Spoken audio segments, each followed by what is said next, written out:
How's everybody doing? My name is Anthony Brian Logan, and today we got to talk about the first female college football player, at least in the top tier division, Sarah Fuller. And also, we got to talk about the coach of the team, which is Vanderbilt. Now, there's so much to get through here. I'm not really sure where to begin. Let's start with the first thing, Sarah Fuller. This was history. This was a gigantic moment. It was a cringe fest, to say the least. You know, I did not watch the entire game. I just watched that moment when she was brought onto the field and she did a kickoff. Now, mind you, let's get a little bit of background here. Vanderbilt is not a good team. They're 0-8, and they were losing at that point when she came out 21-0. Okay, so they were getting curb stomped, and they were getting curb stomped in general throughout the entire season because they had not won a game. And they have still not won a game as of right now when I'm speaking.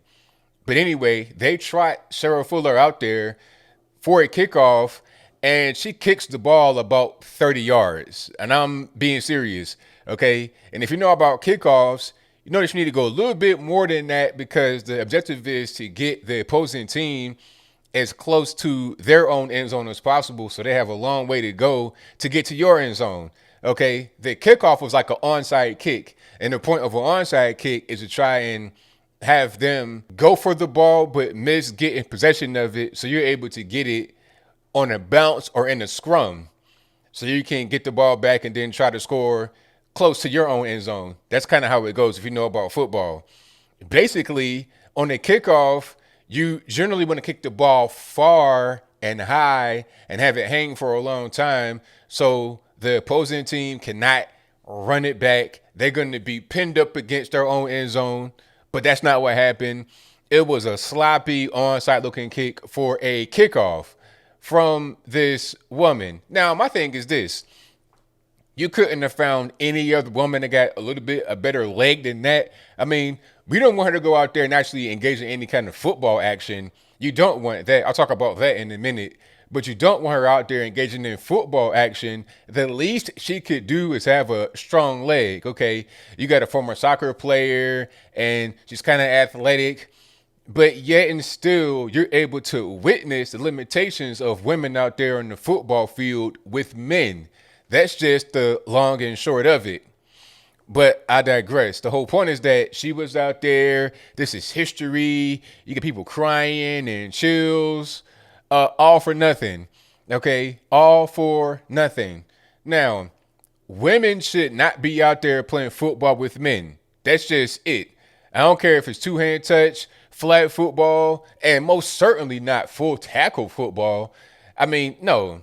You got men that can barely survive that. Okay, you got guys on the field getting paralyzed.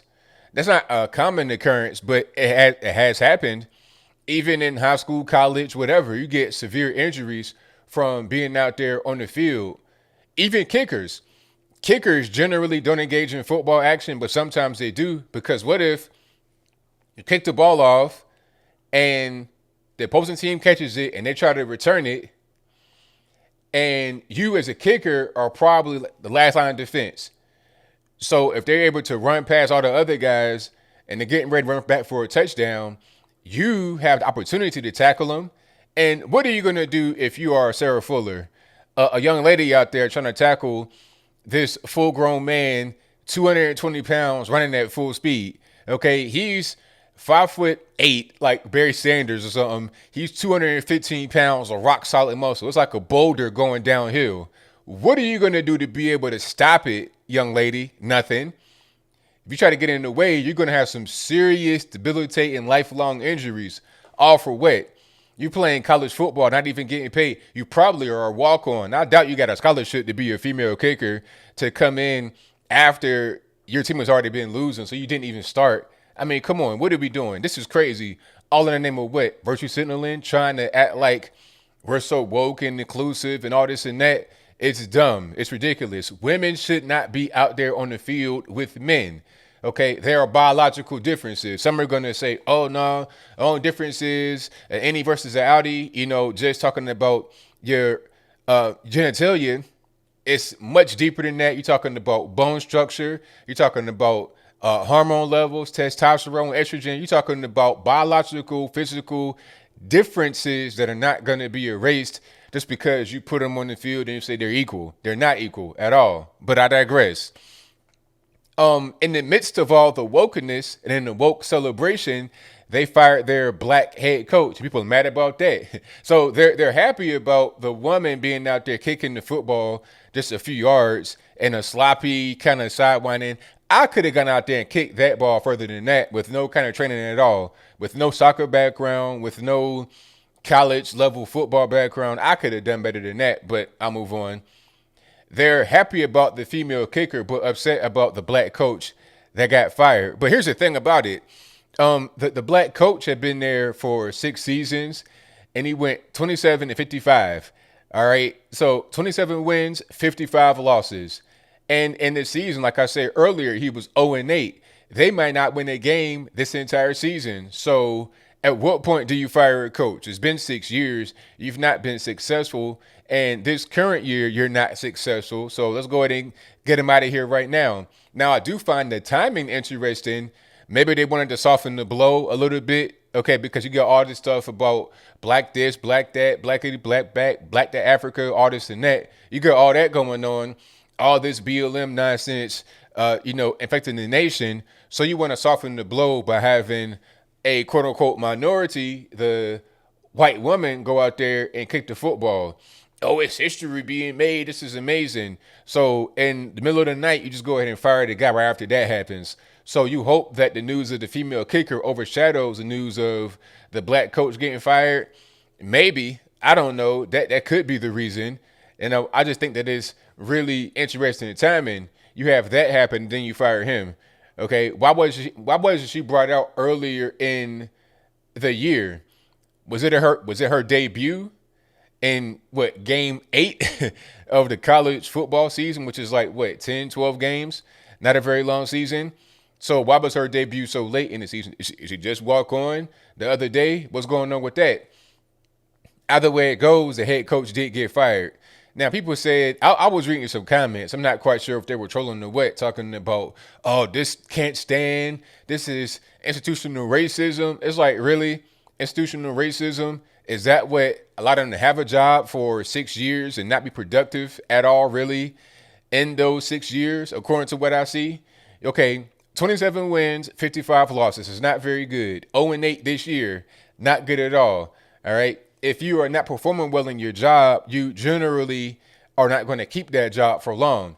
Now, I'm not saying it was totally his fault that his team is not successful, because at a certain point, you could be the best coach in the world. You could be Phil Jackson. You could be Pat Riley or whoever, but you got to have talent on the team to be able to succeed. All right. I don't think Phil Jackson would have been able to win those 6 rings with the Chicago Bulls if you didn't have Jordan, obviously, Scottie Pippen, Horace Grant, Dennis Rodman, Steve Kerr, Tony Kukoc, and the whole squad. You got to have a good team.